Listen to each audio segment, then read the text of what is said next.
अस्सलाम वालेकुम dear students, education for all में मैं आपको खुशामदीद कहता हूँ। अगर आपने मेरा चैनल अभी तक सब्सक्राइब नहीं किया तो काइंडली कर दीजिएगा और साथ में लगा बेल आइकन को प्रेस कर दें ताकि मेरी आने वाली हर नई वीडियो आप तक पहुँच जाए। तो लास्ट टाइम हमने किया था एक्सरसाइज 1.1, 1.2 और 1.3। इसमें हमने जस्ट वो क्वेश्चन किए थे जो मेन इम्पोर्टेंट है, या वो क्वेश्चन किए थे जो एक ही तरह के हैं लेकिन मुख्तलिफ तरह की टर्में उसमें इस्तेमाल हो रही। सो एक्सरसाइज 1.4 हम आज करना चाह रहे हैं। एक्सरसाइज 1.4 में है क्या, विच of the following product of matrix is comfortable for multiplication. तो लास्ट टाइम हमने समझा था कि दो तरह के आपके पास मैट्रिक्स है, उसको आप ऐड किस तरीके से करते हो, माइनस किस तरीके से करते हो, ठीक है, सब्ट्रैक्ट या नेगेटिव। तो आज हम सीखेंगे इसको मल्टीप्लाई कैसे करते हैं, ठीक है। मल्टीप्लाई करने के लिए सबसे पहले हमें चाहिए दो तरह के मैट्रिक्स। मैट्रिक्स में आपने ये चीज़ याद रखनी कि आपने जब भी मल्टीप्लाई करना है आपका ये 7 का हिस्सा होना चाहिए, ये 7। दैट मीन कि ये रो है और ये कॉलम है, ठीक है। पहली रो पहला कॉलम, पहली रो दूसरा कॉलम एंड समथिंग जो भी होगा आपने ऐसे परफॉर्म करना है, ठीक है। सो अब उसने क्वेश्चन दिया हुआ, उसने बताया है कि भाई जी आप बताएं कि ये कंफर्टेबल है, क्या ये एडिशन मल्टीप्लिकेशन हो सकती है या नहीं, जस्ट आपने ये बताना है, ठीक है। तो सबसे पहले हमने इसका ऑर्डर लिखा। ऑर्डर में क्या लिखा, number of column 2 1 2, number of rows कितनी है, ये भी 2 है, 1 और 2, ठीक है। Multiplication is possible that mean कि आपका 7 का टेबल हिस्सा बन रहा है, ये 1 और ये चीज़ और ये। सो सेकंड क्वेश्चन में ऐसा नहीं है। सेकंड क्वेश्चन में क्या है, उसने पहले नंबर ऑफ कॉलम जो है वो 1 है और रो 2 है, ठीक है। तो इसमें कॉलम कितने हैं, 2 है और रो भी 2 है, यानी कि 2/2 है, ये 1/2 है। दैट मीन के आपस में मल्टीप्लाई नहीं हो सकता, दैट इज़ नॉट पॉसिबल, ठीक है। जस्ट आपने ये बताना है। इस तरह के कोई और 3-4 क्वेश्चन हो गए उसमें भी उसने यही पूछा होगा, ठीक है। अब आपने मल्टीप्लाई पता तो चल गया कि 7 का आपने हिस्सा बनाना है, टेबल जो काउंटिंग में 7 का हिस्सा आता है वो आपने बनाना है, डिजिट बनाना है। तो अब आपने मल्टीप्लाई कैसे करना है, ठीक है। अब 1 को किसके साथ मल्टीप्लाई करेंगे, 4 के साथ, सेंटर में प्लस 2 को 0 के साथ, 4 + 0 = 4। ये हमारा क्या आ गया जी आंसर, ये हमारा हो गया जी, ये हमने फाइंड कर लिया जी प्रोडक्ट, ठीक है। तो इसी तरह के कुछ और क्वेश्चन होंगे जो सेम एज इट इज़ ऐसे ही सॉल्व होंगे। तो यहाँ तक हमारी एक्सरसाइज 1.4 हो जाती है कंप्लीट। नेक्स्ट है एक्सरसाइज 1.5।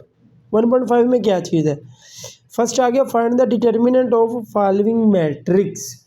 आपको मुख्तलिफ तरह के उसने नीचे क्वेश्चन दिए होंगे, आपने उसका क्या फाइंड करना है, मैट्रिक्स डिटर्मिनेंट फाइंड करना है। डिटर्मिनेंट सिंपल कैसे है, डिटर्मिनेंट का आपने ये साइन याद रखना है, ये साइन नहीं बोलना, ठीक है।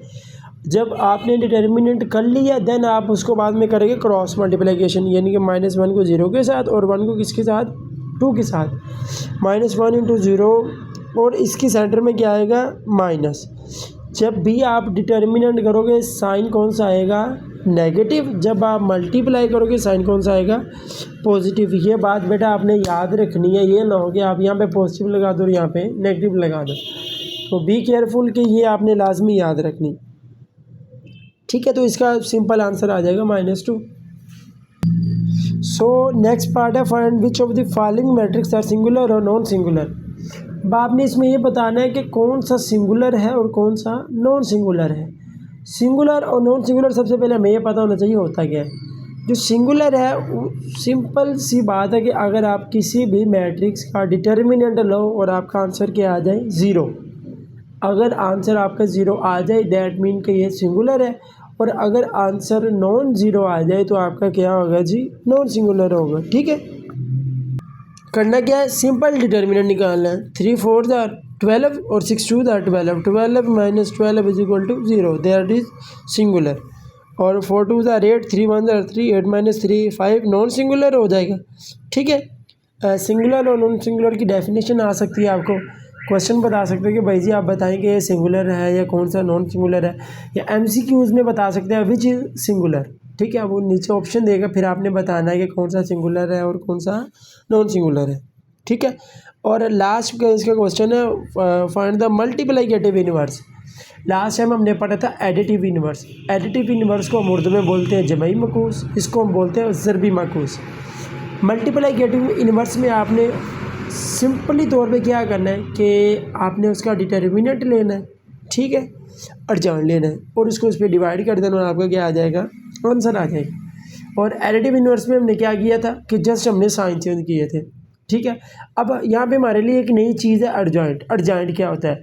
अर्जाइंट में आपने ये चीज़ याद रखनी कि आपका जो दायां हिस्सा है ना, राइट साइड, उसकी आपने चेंज करनी है प्लेस। दैट मीन कि ये क्वेश्चन है, ये हमारा क्वेश्चन है। ठीक है, इसका हमने लिया अर्जाइंट ऑफ बी। सो ये 1 -5 था, यानी कि ये राइट साइड थी आपकी। राइट साइड में आपने प्लेस चेंज कर दी, यानी कि -5 ऊपर चला गया और 1 क्या आ गया नीचे। और जो आपकी लेफ़्ट साइड होगी उसमें आपने क्या करना है कि साइन चेंज करने और कुछ भी नहीं करना। 2 प्लस में था माइनस में होगा, -3 में था प्लस में 3 हो गया। ठीक है, ओके। और इसके बाद में आपने क्या लिया जी, डिटर्मिनेंट। -1 5 -5 आ गया, माइनस माइनस प्लस हो गया, 3 2 6, 6 में से 5 निकाल दो, आपका आंसर आ गया 1 और ये नॉन सिंगुलर है। ठीक है, तो सिंपली आपने अर्जाइंट लिया, डिटर्मिनेंट लिया, उसको डिवाइड किया और आपका ये आ गया आंसर। अच्छा, मल्टीप्लिकेटिव इनवर्स का ये फार्मूला है, याद रखना है, adjoint of B by determinant B. So exercise 1.1 2 3 4 5 ये हमारी ओवरऑल कवर हो चुकी है। आपको इसमें कोई भी क्वेश्चन हो तो आप मुझे कमेंट्स बॉक्स में लाजमी बताएं, ताकि आपकी जो भी क्वेश्चन आपसे नहीं हो रहा उसके बारे में वीडियो बनाई जाए, ठीक है, और डिस्कशन की जाए। तो अब तक के लिए इजाज़त दीजिए, अल्लाह हाफिज़।